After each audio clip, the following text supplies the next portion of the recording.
ਵਾਹਿਗੁਰੂ ਸਾਹਿਬ ਜੀ। ਕਬ ਬਾਚ ਬਿਸਨ ਪਦ ਸ਼ੰਤ ਰਾਮਾ ਸਲੋਕ। ਗਿਰਾ ਤਿਘਾਰਿਓ ਅਸੁਰ ਕਹੈ ਚੇਤ ਭਇਓ ਤਨ ਤਾਹੇ। ਗਿਆਨ ਗੁਰੂ ਹੁਐ ਗਿਰਾ ਹਰ ਉਪਦੇਸਿਓ ਤਬ ਵਾਹੇ। ਗਿਰਾ ਤਿਘਾਰਿਓ ਅਸੁਰ ਕਹੈ। ਵਾਹਿਗੁਰੂ ਜੀ ਕਾ ਖਾਲਸਾ ਵਾਹਿਗੁਰੂ ਜੀ ਕੀ ਫਤਿਹ। ਸਤਿਗੁਰੂ ਸਾਹਿਬ ਜੀ ਦੀ ਮਹਾਨ ਕਿਰਪਾ ਦੇ ਨਾਲ ਗੁਰਮਤਿ ਵਿਦਿਆਲਾ ਕੈਰੋਂ ਵਿਖੇ ਆਪ ਗੁਰੂ ਕੀਆਂ ਸਿੱਖ ਸੰਗਤਾਂ ਸਤਿਗੁਰੂ ਸਾਹਿਬ ਜੀ ਦੀ ਪਾਵਨ ਬਾਣੀ ਦੀ ਕਥਾ ਸਰਵਣ ਕਰਕੇ ਲਾਹੇ ਪ੍ਰਾਪਤ ਕਰ ਰਹੇ ਹੋ। ਸੱਚੇ ਪਾਤਸ਼ਾਹ ਜੀ ਦੱਸਦੇ ਪਏ ਨੇ ਕਿ ਬੀਰਜਨਾਦ ਉਹਨੂੰ ਤ੍ਰਿਗਾਕਾਰ ਕਰਕੇ ਆਕਾਸ਼ਵਾਣੀ ਨੇ ਕਿਹਾ ਹੈ। ਮਨ ਵਿੱਚ ਸੋਚਦਾ ਏ ਕਿ ਮੈਂ ਜਹਾਨ ਤੇ ਆ ਕੇ ਕੋਈ ਚੰਗਾ ਕੰਮ ਨਹੀਂ ਕਰਿਆ। ਇਹ ਕਥਾ ਆਪ ਜੀ ਨੇ ਸਰਵਣ ਕੀਤੀ ਹੈ।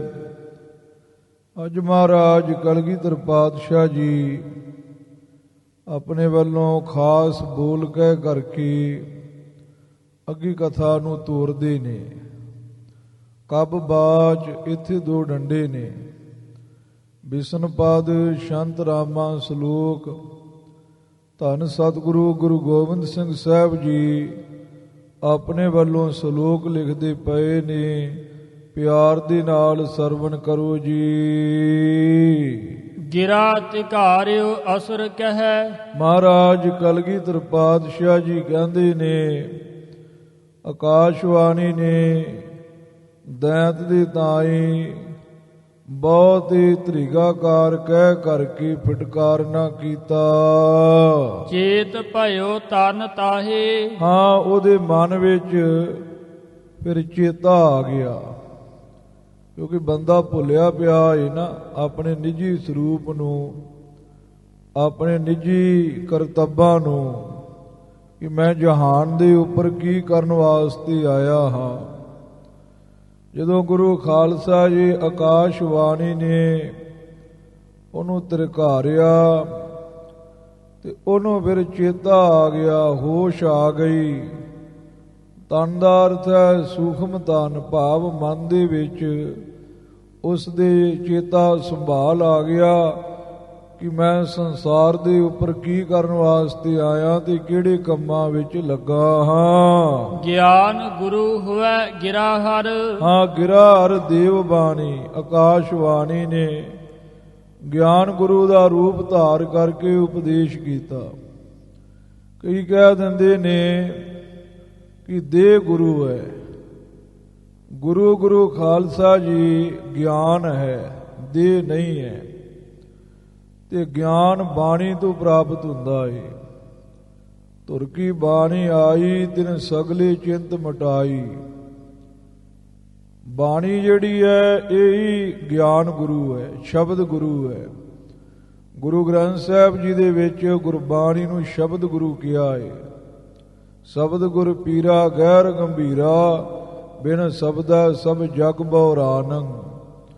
ਕਲਗੀਧਰ ਪਾਤਸ਼ਾਹ ਜੀ ਕਹਿੰਦੇ ਹੈ ਵੀ ਆਕਾਸ਼ ਬਾਣੀ ਨੇ, ਗਿਰਾ ਔਰ ਧੁਰ ਕੀ ਬਾਣੀ ਨੇ ਤੇ ਗਿਆਨ ਗੁਰੂ ਹੋ ਕਰਕੇ ਉਪਦੇਸ਼ ਦਿੱਤਾ। ਉਪਦੇਸਿਓ ਤਬ ਵਾਹੇ। ਵਾਹੇ ਉਸ ਦੇ ਤਾਈ ਉਪਦੇਸ਼ ਦਿੱਤਾ। ਗੁਰੂ ਬਣ ਕਰਕੇ ਆਤਮ ਗਿਆਨ ਦਾ ਜੋ ਉਪਦੇਸ਼ ਹੈ ਵਾਹੇ ਉਸ ਬੀਰਯਨਾਥ ਦੇ ਤਾਈ ਦੇਣਾ ਕੀਤਾ। ਵਾਹੇ ਤਾਹੇ, ਜਿੱਥੇ ਗੁਰੂ ਖਾਲਸਾ ਜੀ ਪਹਿਲੇ ਦੀਰਘ ਮਾਤਰਾ ਹੋਵੇ ਤੇ ਪਿੱਛੇ ਲਘੂ ਮਾਤਰਾ ਹੋਵੇ, ਉੱਥੇ ਗੁਰੂ ਖਾਲਸਾ ਜੀ ਦੀਰਘ ਮਾਤਰਾ ਨੂੰ ਲਮਕਾ ਕੇ ਬੋਲ ਦਈਏ ਤੇ ਜਿਹੜੀ ਲਘੂ ਮਾਤਰਾ ਹੈ ਉਹ ਆਪਣੇ ਆਪ ਹੀ ਬੋਲ ਜਾਂਦੀ ਹੈ। ਇੱਥੇ ਤਾਹੇ ਵਾਹੇ ਜੇ ਕੰਨੇ ਦੀ ਆਵਾਜ਼ ਘੱਟ ਕਰਾਂਗੇ ਤੇ ਹਾਹੇ ਨੂੰ ਲਾਂ ਬੋਲੇਗੀ, ਸਿਹਾਰੀ ਹੈ। ਇਹ ਸਾਰੀ ਬਾਣੀ ਵਿੱਚ ਇਹ ਕਾਨੂੰਨ ਰੱਖਣਾ ਹੈ। ਹੋ ਹੇ ਪਾਏ, ਇਸ ਤਰੀਕੇ ਨਾਲ ਸਾਰੇ ਉਚਾਰਨ ਕਰਨੇ ਹੈ। ਸੋ ਸੱਚੇ ਪਾਤਸ਼ਾਹ ਜੀ ਕਹਿੰਦੇ ਹੈ ਵੀ ਆਕਾਸ਼ਵਾਣੀ ਨੇ ਗੁਰੂ ਬਣ ਕੇ ਆਤਮ ਗਿਆਨ ਦਾ ਉਪਦੇਸ਼ ਵਾਹੇ ਉਸ ਬੀਰੇਨਾਥ ਦੀ ਤਾਈ ਤਦੋਂ ਦੇਣਾ ਕੀਤਾ। ਸ਼ੰਤ ਤਬ ਤੇ ਭਇਓ ਚਿਤ ਚੇਤਵਾਨ। ਹਾਂ, ਤਦੋਂ ਤੋਂ ਬੀਰੇਨਾਥ ਆਪਣੇ ਮਨ ਵਿੱਚ ਹੋਸ਼ ਵਾਲਾ ਹੋ ਗਿਆ, ਉਹਨੂੰ ਹੋਸ਼ ਆ ਗਈ, ਚੇਤਵਾਨ, ਉਹ ਗਿਆਨ ਵਾਲਾ ਹੋ ਗਿਆ। ਬਹੁ ਬਿਦ ਤੇ ਘਾਰਿਓ ਆਪ ਹੀ। ਬਹੁਤੇ ਤਰੀਕਿਆਂ ਦੇ ਨਾਲ ਉਸਨੇ ਆਪਣੇ ਆਪ ਨੂੰ ਹੀ ਤ੍ਰਿਗਾਕਾਰ ਕਹਿਣਾ ਕੀਤਾ। ਬਾਪ ਅਨਿਤ ਜਾਣਿਓ ਜਗਤ ਸਗਰਾ। ਹਾਂ, ਸਾਰੇ ਜਗਤ ਨੂੰ ਤੇ ਆਪਣੇ ਸਰੀਰ ਨੂੰ ਅਨਿਤ ਉਹਨੇ ਝੂਠਾ ਜਾਣ ਲਿਆ। ਅਨਿਤ ਨਨੇ ਸਿਹਾਰੀ ਤੇ ਉੱਤੇ ਅਧਿਕ ਹੈ ਅਨਿਤ। ਗਿਆਨੀ ਚੰਦਾ ਸਿੰਘ ਜੀ ਦੀ ਬੀੜ ਵਿੱਚ ਅਧਿਕ ਦੇਖੀ ਹੈ। ਸੋ ਸਾਰੇ ਜਗਤ ਨੂੰ ਤੇ ਆਪਣੇ ਸਰੀਰ ਨੂੰ, ਕਿਉਂਕਿ ਦੋ ਜਗਤ ਹੈ, ਇੱਕ ਵਿਅਸ਼ਟੀ ਜਗਤ ਹੈ, ਇੱਕ ਸਮਸ਼ਟੀ ਜਗਤ ਹੈ। ਸਾਰਾ ਸੰਸਾਰ ਸਮਸ਼ਟੀ ਜਗਤ ਹੈ, ਇੱਕ ਸਰੀਰ ਇਹਨੂੰ ਵਿਅਸ਼ਟੀ ਜਗਤ ਕਹਿੰਦੇ ਨੇ। ਸੋ ਕਹਿੰਦੇ ਉਹਨੇ ਵਿਅਸ਼ਟੀ ਜਗਤ ਤੇ ਸਮਸ਼ਟੀ ਜਗਤ ਨੂੰ ਝੂਠਾ ਜਾਣ ਲਿਆ। ਹੀ ਡਰ ਪਿਓ ਪ੍ਰਤਾਪ ਹੀ। ਹਾਂ, ਸਰਬਲੋ ਭਗਵਾਨ ਦਾ ਪ੍ਰਤਾਪ ਵੇਖ ਕੇ ਆਕਾਸ਼ ਬਾਣੀ ਤੋਂ ਸੁਣ ਕੇ ਹਿਰਦੇ ਵਿੱਚ ਬਹੁਤਾ ਡਰ ਗਿਆ ਏ। ਗਿਆਨ ਉਪਜਿਓ ਗਿਰਾ ਹਰ ਤੇ। ਆਕਾਸ਼ਵਾਣੀ ਦੇ ਬਚਨ ਸੁਣੇ ਨੇ ਤੇ ਹਿਰਦੇ ਵਿੱਚ ਉਹਦੇ ਗਿਆਨ ਪੈਦਾ ਹੋ ਗਿਆ ਕਿ ਮੈਂ ਤੇ ਬੂੰਦ ਸਮਾਨ ਹਾਂ ਤੇ ਸਰਬਲੋ ਭਗਵਾਨ ਸਾਗਰ ਸਮਾਨ ਹੈ। ਬੂੰਦ ਸਾਗਰ ਦੇ ਨਾਲ ਇੱਕਮਿਕ ਤੇ ਹੋ ਸਕਦੀ ਹੈ, ਪਰ ਬੂੰਦ ਸਾਗਰ ਦੇ ਉੱਪਰ ਵਿਜੈ ਨਹੀਂ ਪ੍ਰਾਪਤ ਕਰ ਸਕਦੀ। ਤੇ ਮੈਂ ਭਗਵਾਨ ਦੇ ਨਾਲ ਇੱਕਮਿਕ ਤੇ ਹੋ ਸਕਦਾ ਹਾਂ, ਪਰ ਭਗਵਾਨ ਦੇ ਉੱਪਰ ਵਿਜੈ ਨਹੀਂ ਪ੍ਰਾਪਤ ਕਰ ਸਕਦਾ। ਸਭ ਵਿਸੈ ਬਾਸਨਾ ਖੀਨ ਪਾਓ। ਜਦੋਂ ਗਿਆਨ ਹੋ ਗਿਆ ਹਿਰਦੇ ਦੀਆਂ ਸਾਰੀਆਂ ਬਾਸ਼ਨਾਵਾਂ, ਜਿੰਨੇ ਹਿਰਦੇ ਵਿੱਚ ਵਕਾਰ ਉੱਠਦੇ ਸੀ, ਉਹ ਸਾਰੇ ਖੀਨ ਮੈਨੇ ਕਮਜ਼ੋਰ ਹੋ ਗਏ। ਵਿਸ਼ੇ ਤੇ ਬਾਸ਼ਨਾ ਦਾ ਬੜਾ ਗਹਿਰਾ ਸੰਬੰਧ ਹੈ। ਵਿਸ਼ੇ ਦਾ ਅਰਥ ਹੁੰਦਾ ਹੈ ਜਿਹੜੀ ਚੀਜ਼ ਦਿਖਾਈ ਦਿੰਦੀ ਹੈ, ਉਹ ਅੱਖਾਂ ਦਾ ਵਿਸ਼ਾ ਹੈ। ਜਿਹੜੀ ਚੀਜ਼ ਨੂੰ ਹੱਥ ਪਕੜਦੇ ਨੇ, ਉਹ ਹੱਥਾਂ ਦਾ ਵਿਸ਼ਾ ਹੈ। ਜਿਹੜੀ ਚੀਜ਼ ਵਾਸਤੇ ਪੈਰ ਚੱਲ ਕੇ ਜਾਂਦੇ ਨੇ, ਪੈਰ ਚੱਲਦੇ ਨੇ, ਇਹ ਪੈਰਾਂ ਦਾ ਵਿਸ਼ਾ ਹੈ। 5 ਕਰਮ ਇੰਦਰੀ ਨੇ, 5 ਗਿਆਨ ਇੰਦਰੀ ਨੇ। ਜਿਨ੍ਹਾਂ ਨਾਲ ਗਿਆਨ ਹੋਵੇ ਉਹਨਾਂ ਨੂੰ ਗਿਆਨ ਇੰਦਰੀ ਕਹਿੰਦੇ ਨੇ। ਜਿਨ੍ਹਾਂ ਨਾਲ ਕੋਈ ਕੰਮ ਕਰੀਦਾ ਉਹਨਾਂ ਨੂੰ ਕਰਮ ਇੰਦਰੀ ਕਹਿੰਦੇ ਨੇ। 5 ਤੱਤਾਂ ਦੇ ਵੱਖੋ ਵੱਖਰੇ ਸਤੋ ਗੁਣ ਤੋਂ ਗੁਰੂ ਖਾਲਸਾ ਜੀ ਗਿਆਨ ਇੰਦਰੀ ਪੈਦਾ ਹੋਏ ਨੇ, ਤੇ 5 ਤੱਤਾਂ ਦੇ ਵੱਖੋ ਵੱਖਰੇ ਰਜੋ ਗੁਣ ਤੋਂ ਕਰਮ ਇੰਦਰੀ ਪੈਦਾ ਹੋਏ ਨੇ। 5 ਤੱਤਾਂ ਦਾ ਜੋ ਸਮੁਦਾਇ ਸਤੋ ਗੁਣ ਹੈ, ਇਹਦੇ ਤੋਂ ਮਨ ਦੀ ਉਤਪੱਤੀ ਹੋਈ ਹੈ। ਐਸਾ ਵਿਦਾਂਤ ਦੇ ਪੁਸਤਕਾਂ ਦੇ ਵਿੱਚ ਲਿਖਿਆ ਮਿਲਦਾ ਹੈ। ਸੋ ਜਿਹੜੇ 5 ਕਰਮ ਇੰਦਰੀ ਨੇ ਤੇ 5 ਗਿਆਨ ਇੰਦਰੀ ਨੇ, ਇਹਨਾਂ 10 ਦੇ ਜੋ ਕੰਮ ਨੇ ਉਹਨਾਂ ਨੂੰ 10 ਵਿਸ਼ੇ ਕਹਿੰਦੇ ਨੇ।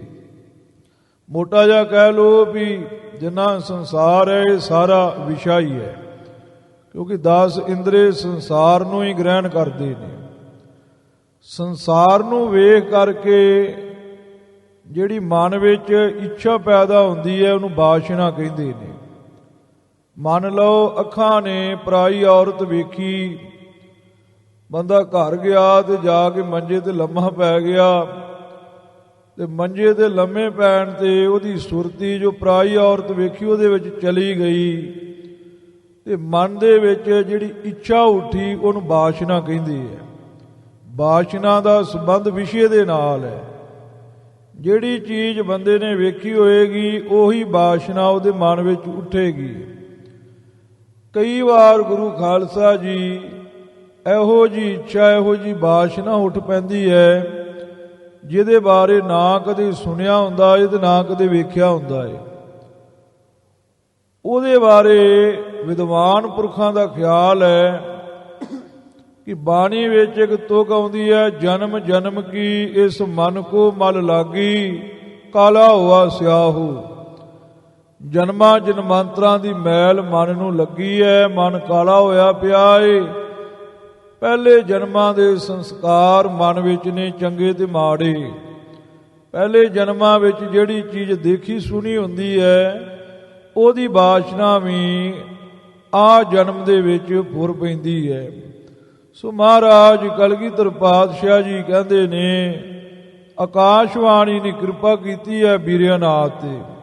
ਉਹਦੇ ਹਿਰਦੇ ਵਿੱਚ ਆਤਮ ਗਿਆਨ, ਬ੍ਰਹਮ ਗਿਆਨ ਪੈਦਾ ਹੋ ਗਿਆ ਏ ਤੇ ਵਿਸ਼ਿਆਂ ਤੋਂ ਪੈਦਾ ਹੋਣ ਵਾਲੀਆਂ ਵਾਸ਼ਨਾਵਾਂ ਉਹ ਖੀਨ ਪਾਉ ਨਾਸ਼ ਹੋ ਗਈਆਂ ਨੇ। ਆਪਨ ਕਾ ਹਰ ਦਾਸ ਜਾਣਿਓ, ਉਹਨੇ ਆਪਣੇ ਆਪ ਨੂੰ ਹਰੀ ਦਾ ਦਾਸ ਜਾਣ ਲਿਆ ਹੈ। ਉਹਨੇ ਜਾਣ ਲਿਆ ਵੀ ਸਰਬਲੋ ਜੀ ਤੁਸੀਂ ਮੇਰੇ ਠਾਕੁਰ ਤੇ ਮੈਂ ਤੁਹਾਡਾ ਦਾਸ ਹਾਂ। ਔਰ ਗਿਆਨ ਉਪਜਿਓ ਦੀਨ ਭਾਵ, ਹਿਰਦੇ ਵਿੱਚ ਗਿਆਨ ਉਪਜਿਆ ਤੇ ਦੀਨ ਹੋ ਗਿਆ। ਗੁਰੂ ਨਾਨਕ ਸਾਹਿਬ ਜੀ ਦੇ ਘਰ ਦੇ ਵਿੱਚ ਹੀ ਵਾਧਾ ਹੈ ਨਾ। ਜਿੰਨੇ ਵੇਦਾਂਤਾਚਾਰੀਆ ਨੇ, ਵੇਦਾਂਤ ਦੇ ਪੁਸਤਕ ਨੇ, ਉਹਨਾਂ ਵਿੱਚ ਅਹੰ ਬ੍ਰਹਮ ਅਸਮੀ ਇਹ ਲਿਖਿਆ ਵੀ ਮੈਂ ਬ੍ਰਹਮ ਹਾਂ। ਜੀਵ ਨੂੰ ਮੈਂ ਕਰਕੇ ਕਥਨ ਕੀਤਾ ਹੈ। ਭਾਵੇਂ ਗੁਰੂ ਖਾਲਸਾ ਜੀ ਇਹ ਵਾਕ ਦੇ ਵਿੱਚ ਕੋਈ ਦੋਸ਼ ਨਹੀਂ ਹੈ, ਪਰ ਜਿਹੜੇ ਉੱਚੀਆਂ ਅਵਸਥਾ ਦੇ ਮਾਲਕ ਨੇ ਉਹਨਾਂ ਨੂੰ ਤੇ ਹੰਕਾਰ ਨਹੀਂ ਆਉਂਦਾ, ਕਿਉਂਕਿ ਉਹਨਾਂ ਨੇ ਕਮਾਈ ਕੀਤੀ ਹੁੰਦੀ ਹੈ ਤੇ ਕਮਾਈ ਕਰਕੇ ਉਹਨਾਂ ਨੂੰ ਅਹੰ ਬ੍ਰਹਮ ਅਸਮੀ ਦਾ ਗਿਆਨ ਹੁੰਦਾ ਹੈ, ਮੈਂ ਬ੍ਰਹਮ ਹੂੰ। ਜਿਹੜੇ ਗੁਰੂ ਖਾਲਸਾ ਜੀ ਮੇਰੇ ਵਰਗੇ ਵਿਦਾਨ ਦੇ ਪੁਸਤਕ ਵੇਖ ਕੇ ਕਹਿਣ ਲੱਗ ਪੈਂਦੇ ਨੇ ਮੈਂ ਬ੍ਰਹਮ ਹੂੰ, ਅੰਦਰ ਉਹਨਾਂ ਦੇ ਕੋਈ ਕਮਾਈ ਨਹੀਂ ਹੁੰਦੀ, ਕੋਈ ਗਿਆਨ ਨਹੀਂ ਹੁੰਦਾ, ਉਹਨਾਂ ਲਈ ਫਿਰ ਇਹ ਹਾਨੀਕਾਰਕ ਵੀ ਹੋ ਜਾਂਦਾ ਹੈ। ਜਿਵੇਂ ਪਹਿਲਵਾਨ ਨੂੰ ਘਿਓ ਦੇ ਦਿਓ ਤੇ ਉਹ ਪਚਾ ਲੈਂਦਾ ਹੈ, ਆਮ ਬੰਦੇ ਨੂੰ ਘਿਓ ਦੇ ਦਿਓ ਤੇ ਉਹਨੂੰ ਦਸਤ ਲੱਗ ਜਾਂਦੇ ਨੇ। ਜਿਹਨੇ ਕਮਾਈ ਕੀਤੀ ਹੈ ਉਹਨੂੰ ਤੇ ਇਹ ਗਿਆਨ ਪਚ ਜਾਂਦਾ ਹੈ, ਪਹਿਲਵਾਨ ਦੀ ਨਿਆਈ। ਜਿਹੜੇ ਆਮ ਨੇ ਉਹਨਾਂ ਵਾਸਤੇ ਫਿਰ ਨੁਕਸਾਨ ਕਰਦਾ ਹੈ। ਆਮ ਬੰਦੇ ਨੂੰ ਘਿਓ ਦੇਣਾ ਹੋਵੇ ਤੇ ਕਹਿੰਦੇ ਵੀ ਗੁੜ ਦੇ ਵਿੱਚ ਘਿਓ ਪਾ ਕੇ ਦੇ ਦਿਓ, ਉਹਨੂੰ ਸਬਜ਼ੀ ਵਿੱਚ ਤੜਕਾ ਲਾ ਕੇ ਦੇ ਦਿਓ, ਨੁਕਸਾਨ ਨਹੀਂ ਕਰੇਗਾ। ਕੱਲਾ ਘਿਓ ਪਿਆਓਗੇ ਤਾਂ ਦਸਤ ਲੱਗ ਜਾਣਗੇ। ਇਸੇ ਤਰ੍ਹਾਂ ਕਵੀ ਸੰਤੋਖ ਸਿੰਘ ਜੀ ਨੇ ਲਿਖਿਆ ਇਹ ਵੀ ਗੁਰੂ ਨਾਨਕ ਸਾਹਿਬ ਜੀ ਦੇ ਘਰ ਦੇ ਵਿੱਚ ਪਿਆਰੇ ਭਾਈ ਦਇਆ ਸਿੰਘ ਜੀ ਕਹਿੰਦੇ ਨੇ ਕਿ ਇਹ ਖੰਡ ਦੇ ਵਿੱਚ ਘਿਓ ਮਿਲਾਇਆ ਹੋਇਆ ਹੈ। ਜਿਹੜਾ ਗਿਆਨ ਹੈ ਇਹ ਘਿਓ ਹੈ ਤੇ ਭਗਤੀ ਖੰਡ ਹੈ। ਜਿੱਥੇ ਮੈਂ ਸੀ ਉੱਥੇ ਤੂੰ ਰੱਖਿਆ ਹੈ। ਵਿਦਾਂਤ ਦੇ ਪੁਸਤਕਾਂ ਵਿੱਚ ਲਿਖਿਆ ਮੈਂ ਬ੍ਰਹਮ ਹੂੰ, ਮੈਂ ਬ੍ਰਹਮ ਹੂੰ, ਮੈਂ ਬ੍ਰਹਮ ਹੂੰ। ਐਸਾ ਬੋਲਦਿਆਂ ਬ੍ਰਹਮ ਦਾ ਰੂਪ ਹੋ ਜਾਓਗੇ। ਸੱਚੇ ਪਾਤਸ਼ਾਹ ਨੇ ਲਿਖਿਆ ਤੂੰ ਕਰਤਾ ਤੂੰ ਹੁਆ, ਮੁਝ ਮੈਂ ਰਹਾ ਨ ਹੂੰ, ਜਬ ਆਪਾ ਪਰ ਕਾ ਮਿਟ ਗਿਆ, ਜਤ ਦੇਖਾ ਤਤ ਤੂੰ। ਉਹ ਕਹਿੰਦੇ ਮੈਂ ਨਹੀਂ ਕਹਿਣਾ, ਤੂੰ ਕਹਿਣਾ ਹੈ। ਤੂੰ ਕਰਦਿਆਂ ਤੂੰ ਦੇ ਵਿੱਚ ਅਭੇਦ ਹੋਣਾ ਹੈ। ਇਹ ਗੁਰੂ ਨਾਨਕ ਸਾਹਿਬ ਜੀ ਦੇ ਘਰ ਵਿੱਚ ਵਾਧਾ ਹੈ। ਇਹ ਆਮ ਬੰਦਿਆਂ ਲਈ ਵੀ ਭਗਤੀ ਸੰਯੁਕਤ ਗਿਆਨ ਭਲਾ ਕਰਦਾ, ਆਮ ਬੰਦਿਆਂ ਦਾ ਵੀ। ਸੋ ਸੱਚੇ ਪਾਤਸ਼ਾਹ ਜੀ ਕਹਿੰਦੇ ਨੇ ਬੀਰੇਨਾਥ ਨੂੰ ਗਿਆਨ ਹੋ ਗਿਆ, ਆਤਮ ਗਿਆਨ, ਤੇ ਉਹ ਦੀਨ ਹੋ ਗਿਆ, ਦਾਸਾ ਭਾਵ ਉਹਦੇ ਮਨ ਵਿੱਚ ਆ ਗਿਆ। ਜਗ ਜਾਨ ਮਿਥਿਆ ਜੁਟਿਓ ਹਰ ਸੰਗ, ਹਾਂ ਜਗਤ ਨੂੰ ਉਹਨੇ ਮਿਥਿਆ ਜਾਣ ਲਿਆ। ਮਿਥਿਆ ਉਹਨੂੰ ਕਹਿੰਦੇ ਨੇ ਜੋ ਚੀਜ਼ ਹੋਵੇ ਨਾ ਪਰ ਦਿਖਾਈ ਦੇਵੇ। ਵਿਚਾਰ ਚੰਦਰੋ ਦੇ ਗ੍ਰੰਥ ਵਿੱਚ ਪੰਡਤ ਪਿਤਾੰਬਰ ਨੇ ਉਹਨੂੰ ਮਿਥਿਆ ਲਿਖਿਆ ਹੈ। ਜੋ ਵਸਤੂ ਹੋਵੇ ਨਾ ਕਿੰਤੂ ਦਿਖਾਈ ਦੇਵੇ। ਜਿਵੇਂ ਹਨੇਰੇ ਦੇ ਵਿੱਚ ਰੱਸੀ ਪਈ ਹੋਵੇ, ਸਤਿਗੁਰੂ ਖਾਲਸਾ ਜੀ ਹੁੰਦਾ ਨਹੀਂ, ਪਰ ਹਨੇਰੇ ਕਰਕੇ ਰੱਸੀ ਦੇ ਵਿੱਚ ਹੀ ਸੱਪ ਦਿਖਾਈ ਦਿੰਦਾ ਏ। ਉਹ ਸੱਪ ਨੂੰ ਮਿਥਿਆ ਸਰਪ ਕਹਿੰਦੇ ਨੇ। ਇਸੇ ਤਰ੍ਹਾਂ ਅਗਿਆਨਤਾ ਦੇ ਅੰਧੇਰੇ ਕਰਕੇ ਬ੍ਰਹਮ ਹੀ ਜਗਤ ਰੂਪ ਹੋ ਕੇ ਪ੍ਰਤੀਤ ਹੋ ਰਿਹਾ ਏ, ਵਾਸਤਵ ਵਿੱਚ ਜਗਤ ਹੈ ਨਹੀਂ। ਇਸ ਤਰ੍ਹਾਂ ਜਗਤ ਨੂੰ ਮਿਥਿਆ ਜਾਣ ਕਰਕੇ ਤੇ ਹਰੀ ਦੇ ਭਗਤੀ ਵਿੱਚ ਹਰੀ ਦੇ ਨਾਲ ਜੰਗ ਕਰਨ ਲਈ, ਕਿਉਂਕਿ ਸੂਰਮੇ ਦਾ ਧਰਮ ਸੂਰਮੇ ਦੀ ਭਗਤੀ ਇਹੋ ਹੀ ਹੈ ਕਿ ਉਹ ਜੰਗੇ ਮੈਦਾਨ ਵਿੱਚ ਜੰਗ ਕਰੇ।